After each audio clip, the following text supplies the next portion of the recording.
Vamos agora à entrevista do dia com Denise Campos de Toledo. E nós vamos falar agora sobre as medidas econômicas do governo do estado de São Paulo no enfrentamento de todas as consequências aí do combate ao coronavírus. Eu converso agora com a Patrícia Helen da Silva, que é secretária estadual de Desenvolvimento Econômico. Secretária, boa noite. Boa noite, Denise. Muito obrigada pelo convite. Pois é, a última vez que nós conversamos aqui no Jornal da Gazeta, a expectativa era de um grande crescimento, né, do estado de São Paulo, crescimento também do país. Não tínhamos ainda o coronavírus no radar aqui no Brasil e era fórum de Davos. Não é? E agora a situação mudou totalmente, é correr para evitar que haja uma queda maior de atividade, né? É impressionante, faz menos de 3 meses, né, que eu estive aqui e o cenário mudou completamente, né? A gente estava comentando e celebrando que a gente tinha fechado no estado de São Paulo um crescimento de quase 3%, recorde de abertura de empresas, o maior número em 20 anos, com 220 mil empresas abertas. Eu lembro que a gente falou também da atração de investimentos, que era por isso que eu estava indo para Davos e na sequência para Dubai, né? E ver o que está acontecendo agora, parece que a gente acordou num outro planeta, né? Realmente é uma situação muito difícil que nós estamos enfrentando e eu vejo como a gente está trabalhando hoje juntos, os secretários, nós temos dito muito isso, né? Hoje o nosso trabalho é uma operação de guerra. E para salvar aquelas empresas que estavam crescendo, alavancando o desempenho melhor da economia, o microempreendedor individual, o pequeno empresário, que inclusive o Estado estava estimulando muito e que agora estão, de repente, sem renda. Exatamente. A gente está agora nesse trabalho extremamente desafiador, que nenhum de nós nunca viveu e esperamos não viver nunca mais, né? Que é trabalhar para salvar vidas, né? Para salvar empregos, e para garantir que a população de mais alta vulnerabilidade não passe fome. Porque esse pequeno empreendedor, que ele estava começando a trabalhar por conta própria, abrir um pequeno negócio, hoje, sem essa atividade, ele não tem condição de subsistência, ele precisa de ajuda.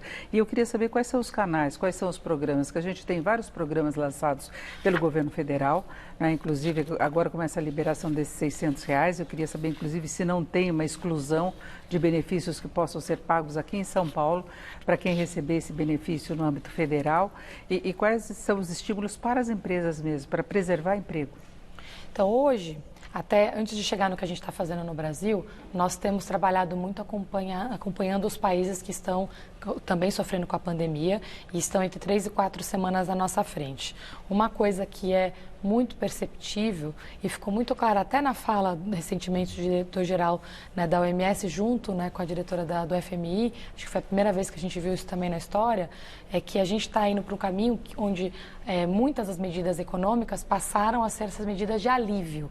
Né? Então, medidas de proteção social, então esses R$600 são muito importantes sim, e medidas para gerar a economia do microempreendedor, porque mais da metade dos empregos gerados no estado de São Paulo vem dos microempreendedores. Então, a gente precisa fazer o nosso melhor para socorrê-los nesse momento. Então, são medidas de socorro.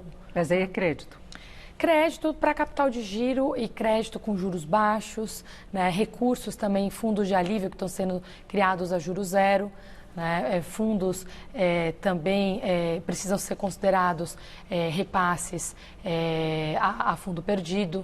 Né? Então, tem vários modelos diferentes que estão sendo trabalhados, mas que realmente são urgentes e precisam acontecer agora, nas próximas semanas. O que a gente fez no estado de São Paulo, enquanto o governo federal estruturava essas medidas, foi a gente atender com o que a gente podia de uma forma emergencial para garantir que o recurso chegasse o mais rápido possível na população. Nos canais que já estavam disponíveis?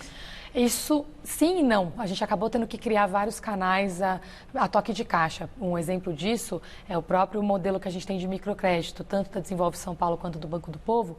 Nós já estávamos trabalhando, por exemplo, em plataformas online, mas elas estavam em versões beta. O que a gente teve que fazer nesse momento foi acelerar o desenvolvimento e, inclusive, criar algumas operações de emergência em canal telefônico. Mantivemos o nosso posto de atendimento do Banco do Povo na Boa Vista, continua inclusive aberto, mas como a demanda cresceu muito e nas prefeituras parceiras eles fecharam, até por questões de proteção mesmo à população, a gente teve que, muito rapidamente, criar novos canais de atendimento. E aí, como é que as pessoas localizam esses telefones? Qual que é o acesso? Tem um site para procurar? Tem, nós lançamos um site novo, do Banco do Povo especificamente, anunciamos na quinta-feira da semana passada, bancodopovo.sp.gov.br. O antigo não funciona mais, algumas pessoas às vezes me mandam mensagem, o site está fora do ar.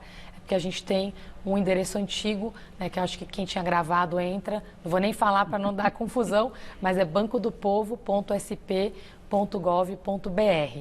Lá dentro a gente criou algumas facilidades para as pessoas se enxergarem. Então tem lá um empreendedor informal, tem MEI, tem Eireli, então a gente coloca ali qual que é o perfil e aí o empreendedor entra com base no seu perfil e vai navegando as informações para ter acesso ao crédito. O que a gente fez lá nesse período que a plataforma está em fase final de ajuste, tem os telefones da central de atendimento, que inclusive nesse momento, Denise, a gente está inovando até na forma de trabalhar. Eu mencionei no governo, né? O governador João Dória sempre nos inspirou, você sabe disso, a gente já fez mais de 60 reuniões de secretariado. Então a gente se reúne, trabalha em equipe, mas agora as equipes trabalham juntas na mesma sala. E o que a gente fez com a Prefeitura de São Paulo, a gente criou uma operação de call center, em parceria com a Secretaria de Desenvolvimento Econômico, com a secretária Aline Cardoso, e ela alocou os funcionários da ADESAMPA para fazer o atendimento nessa linha, mas que não atende só a cidade de São Paulo, atende o estado inteiro. Então, a gente criou realmente esses esquemas, assim, completamente multidisciplinares, de mutirão. Porque é uma situação emergencial. Exatamente. Agora, o empreendedor que ele estava começando, né, que ele deixou de trabalhar por conta própria, resolveu abrir o pequeno negócio dele, ele recorre ao crédito? Ele tem essa disposição hoje ou ele vai buscar outras fontes de ajuda? Ele insiste no próprio empreendimento? Ele recorre, todo empreendedor tem que sobreviver e esse momento, essas linhas de alívio ajudam muito. No caso do Banco do Povo e da Desenvolve São Paulo, nós temos as menores taxas de juros do mercado. Então, o Banco do Povo opera com 0,35% ao mês. A gente tinha 3 faixas, 0,35%, 0,7% e 1%. Nessa crise, a gente foi para a menor faixa e, inclusive, em parceria com o Sebrae, a gente lançou uma linha de 50 milhões voltada ao microempreendedor, que 15 milhões é dedicado ao modelo de juros zero. E também estendemos os prazos de pagamento e o período de carência. Mas tem alguma restrição para ter acesso a esse dinheiro? A gente faz uma análise mínima de crédito, mas a gente também está trabalhando, isso é uma medida bem importante também do governo federal, tem uma medida da Procuradoria-Geral do Estado também, de rever as negativações, né, para que a gente possa fazer os empréstimos. O que acontece? O Banco do Povo, a gestora financeira do Banco do Povo é a Desenvolve São Paulo, que é regulada pelo Banco Central. Então, tem que seguir regras de Banco Central e uma delas é exatamente limitações com relação a empréstimos para pessoas que têm algum tipo de negativação. E o governo federal, inclusive, está querendo rever isso também, porque quem está precisando mais de dinheiro é quem já estava em dificuldade, não é? A pessoa não tem aquele fôlego financeiro para segurar um tempinho, então precisa de dinheiro agora, mesmo sendo devedor já, não é? Essa revisão é urgente. A gente está no modelo, quando eu citei os outros países, a gente tinha esse desafio de negativação no Brasil. Infelizmente não é assim mais, o mundo inteiro está com o mesmo problema. Às vezes eu uso umas frases que as pessoas ficam um pouco chocadas, mas o mundo inteiro quebrou. A gente olha, não é uma questão só se a gente vai estender ou não a quarentena e qual que é o impacto disso nos negócios no Brasil ou em São Paulo. A gente teve circuit break várias vezes na Bolsa, mesmo antes de sequer iniciar esse processo aqui. A gente está com uma questão de recessão global jamais vista.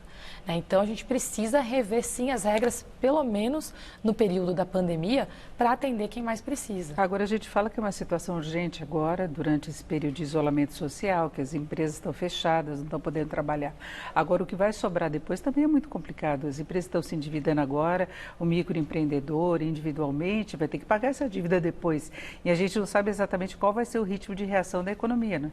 Sem dúvida. Eu acho que a gente até precisa entender, e no trabalho que a gente está fazendo com as consultorias que estão nos apoiando nesse processo, a gente está organizando os períodos dessa recuperação econômica em 3 etapas diferentes. Agora, a gente chama de medida de resposta, né? A fase do alívio, né? Que eles chamam em inglês aquele termo relief. Né?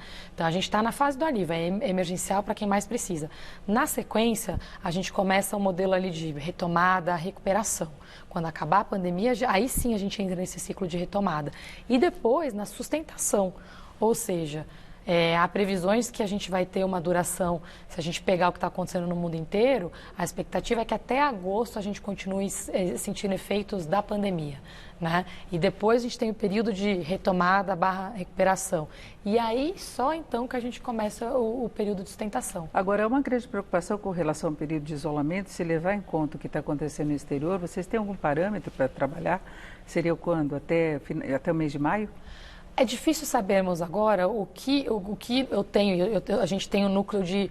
Eu sou secretária de Desenvolvimento, Ciência e Tecnologia. Então, a gente criou um núcleo de tecnologia da informação completamente integrado entre áreas. Então, a gente integra informações da saúde, da economia, segurança, logística, tudo junto ali. E o que nós estamos percebendo? A gente precisa dos próximos 10 dias para entender qual que é o comportamento da nossa curva. Se a gente já está chegando num platô, a gente sabe que vai crescer. Então, na verdade, nossas piores semanas estão por vir. A questão é quanto de crescimento que a gente vai ter de casos, porque quanto mais crescimento a gente tiver e mais rápido, pior é para a economia também. Isso está sendo bem interessante trabalhar, a gente tem a Comissão Econômica, que tem o secretário Meirelles, o próprio vice-governador Rodrigo Garcia lidera, temos secretários dos setores mais impactados, mas o que acontece é que a gente está olhando o mundo inteiro e tem um consenso nos modelos econômicos que é uma curva mais achatada também é melhor para a economia. Claro. A gente tem que lembrar que a nossa população, o crescimento vegetativo diminuiu muito aqui no mundo inteiro. Então, a gente tem uma população maior de idosos, né? E a nossa produtividade vinha muito do crescimento populacional. O mundo inteiro foi impactado pelo coronavírus e a gente perder a nossa população não é o impacto de vidas e o impacto também econômico. Também tem esse impacto do descontrole. Dúvida. E fica a expectativa, então, de que haja esse platô o mais rápido possível para poder lidar e vão ser redefinidas todas as estratégias, é isso? E aí vem a nossa preocupação, porque hoje as taxas de isolamento social estão reduzindo. Nós estamos com isolamento hoje que bateu quase 50%, 51%, foi o menor isolamento social desde que iniciou a quarentena e os países que tiveram uma rápida recuperação atingiram o período de isolamento entre 70% e 80% da população. Perfeito. Eu conversei aqui com a Patrícia Ellen da Silva, que é secretária estadual de Desenvolvimento Econômico. Secretária, muito obrigada. Uma boa noite. Eu que agradeço. Obrigada, Denise. Com vocês.